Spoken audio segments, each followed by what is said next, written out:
Hello everyone, Assalamu alaikum. Welcome to my channel Recipe by Cynthia's Mom.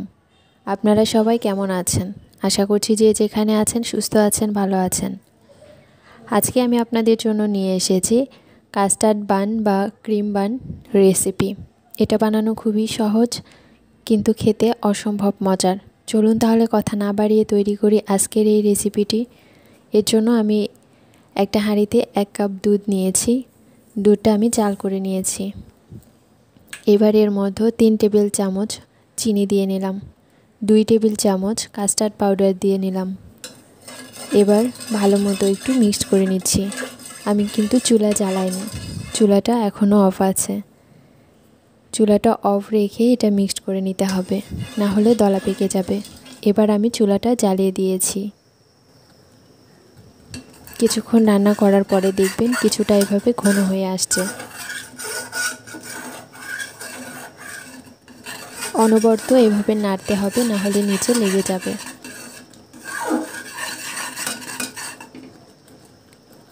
কিছুটা পাতলা করে নামিয়ে নিতে হবে, ঠান্ডা হওয়ার পরে আরও বেশি ঘন হয়ে যাবে। আমি নামিয়ে এক সাইডে রেখে দিয়েছি। এবার এখানে একটা মিক্সিং বলে 1 কাপ ময়দা দিয়ে নিলাম, 1 টেবিল চামচ চিনি দিয়ে নিলাম, হাফ টেবিল চামচ ইস্ট দিয়ে নিলাম, স্বাদমতো কিছুটা লবণ দিয়ে নিলাম। এবার শুকনো উপকরণ ভালো মতো একটু মিক্সড করে নিচ্ছি।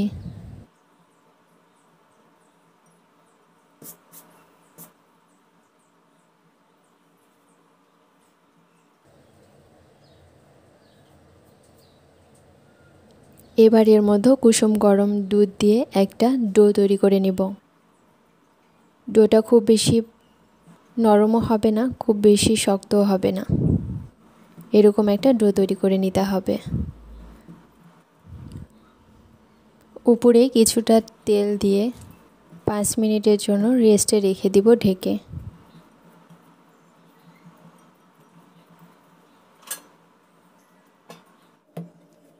পাঁচ মিনিট পরে ডোটা ভালো মতো মথে নিতে হবে।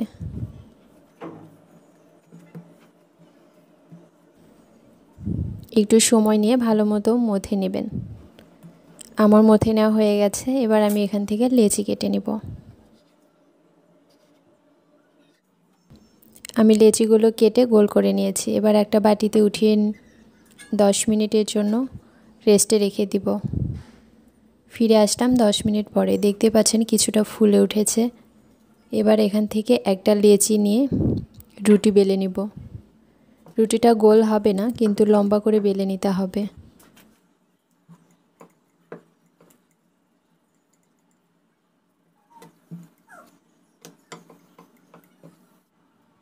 আমার রুটি বেলা হয়ে গেছে। আগে যে কাস্টার্ডটা জাল করে রেখেছিলাম সেই কাস্টার্ড ক্রিমটা দিয়ে নিলাম। এবার হাত দিয়ে এভাবে একটু চেপে দিচ্ছি। ভালো মতো চেপে দিতে হবে, নাহলে ক্রিম বের হয়ে যাবে।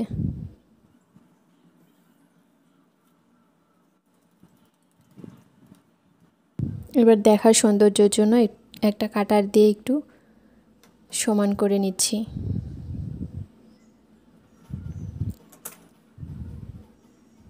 আবার একটু হাত দিয়ে চাপিয়ে দিচ্ছি।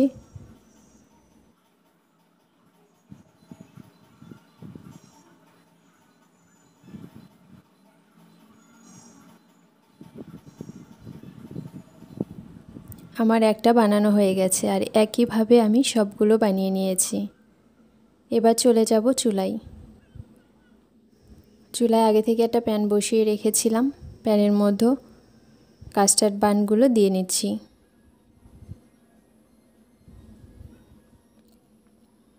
এবার ঢাকনা দিয়ে কিছুক্ষণ রান্না করব। এবার আমি পলটে নিচ্ছি। এক সাইড এভাবে হয়ে আসলে পলটে নিতে হবে।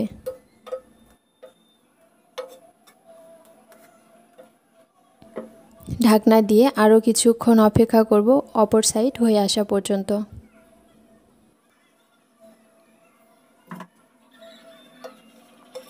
আমার ভেজে নেওয়া হয়ে গেছে। এবার আমি উঠিয়ে নিচ্ছি। একইভাবে আমি সবগুলো ভেজে নিয়েছি। দেখতেই পাচ্ছেন কতটা সুন্দর হয়েছে, দেখতে যেরকম সুন্দর খেতেও অনেক বেশি মজা। আমার আজকের এই রেসিপিটি যদি ভালো লাগে অবশ্যই একটা লাইক দিবেন, কমেন্ট করবেন এবং শেয়ার করবেন। সাথে আমার চ্যানেলটি সাবস্ক্রাইব করবেন, পাশে থাকা বেল আইকনটি বাজিয়ে দিবেন। সবাই ভালো থাকবেন, সুস্থ থাকবেন। আল্লাহ হাফেজ।